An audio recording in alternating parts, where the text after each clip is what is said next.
More than 1 million people in Georgia depend on SNAP benefits to feed their families. This morning, there is some more back and forth between the state and federal leaders over the SNAP benefit delays. Liza Lucas has more for us on this. So, Liza, you've got to look at letters between these agencies showing an ongoing divide, a real tug of war on how to get benefits to people faster. Yes, this letter right here from the USDA to the Georgia Department of Human Services basically says that the state is not meeting federal requirements when it comes to renewing SNAP benefits on time. Now, since June, we have been tracking the months-long delays for some Georgia families. The letter citing concern the state's backlog will continue to grow into the fall. Now, it also lays out federal recommendations to address what it calls Georgia's, quote, failure to properly manage workload, as well as staffing issues.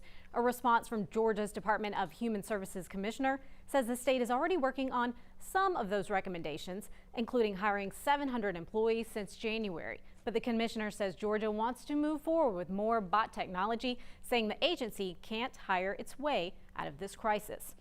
Now, the USDA tells me they don't believe bots will help Georgia's issue and may make it worse. Georgetown law professor David Super tells me Georgia risks losing some federal funding if these problems persist.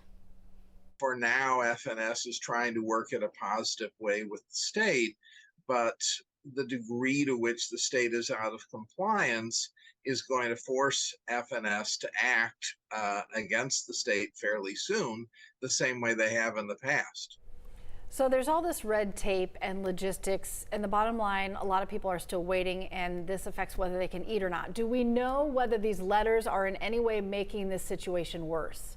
Well, the USDA tells me that this letter is meant to document the concerns, put it all in black and white, including those recommendations, with the goal, they say, to help Georgia. As for how many other states get letters like this, the USDA did not want to comment, but Super tells me in his experience, only a handful of states get these notices each year, and he says the letters are intended to be a big deal, guys. All right, we appreciate you staying on top of this, Liza, every step of the way. We've been digging into this for months.